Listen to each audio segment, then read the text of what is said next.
ہے، جس کے چہرے کی قسم اٹھاتا ہے، جس کی زلفوں کی قسم اٹھاتا ہے، جس کے ہاتھوں کی قسم اٹھاتا ہے، جس کے قدموں کی قسم اٹھاتا ہے. اور صرف اسی میں بس نہیں، رب کہتا ہے وَالْعَادِيَاتِ ضَبْحًا فَالْمُورِيَاتِ قَدْحًا فَالْمُغِيرَاتِ صُبْحًا.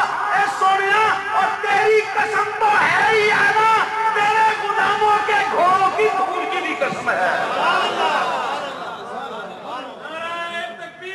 اللہ اکبر، نعرہ رسالت، یا رسول اللہ، نعرہ حیدری، یا علی، نعرہ تحقیق، حق جاریہ.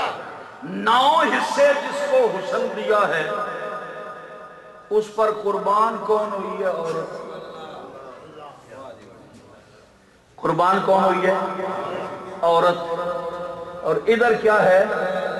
ادھر دیکھا نہیں ہے مرید حسین نے قربان ہو گیا.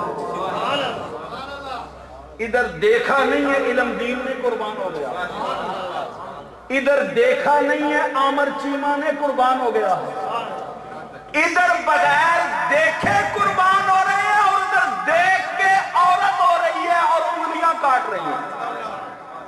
آخری بات بغیر کسی کلوزنگ کے، میرے استاد مکرم حضور مفکر اسلام پیر سید عبد القادر شاہ صاحب جیلانی فرماتے ہیں کہ جناب یوسف پہ فدا ہوئی زلیخا تو جس لئے اوکھا ویلا آیا تو جیل یوسف نو پیجیا، آپ نہیں گئی.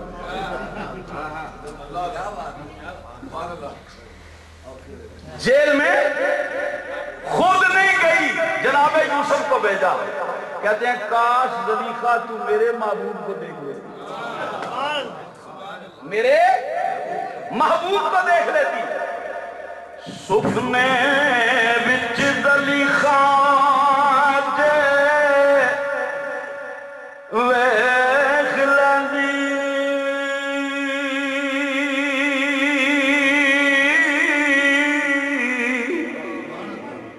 یوسف نال نہ کدے پیار کردی،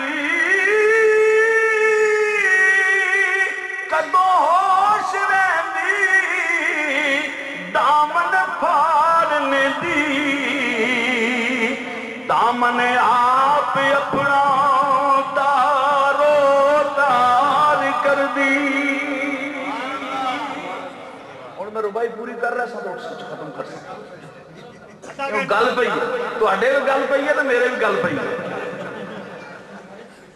جناب سورہ یوسف کا مطالعہ کریں. جناب یوسف علیہ السلام جب کمرے سے باہر نکلے لے کر خود گئی، دامن کس کا پھاڑا؟ جناب یوسف کا. چاہیے تو یہ تھا نا جس نے جرم کیا دامن اس کا پھٹتا، لیکن دامن اس کا نہیں پھٹا، جناب یوسف کا پھٹا. لیکن اگر سرکار کو دیکھ لیتی تو کیا کرتی؟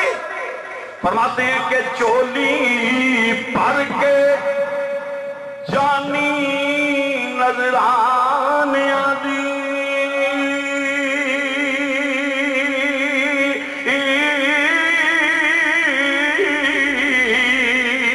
او دے قدماں دے اتے نثاری کر دی.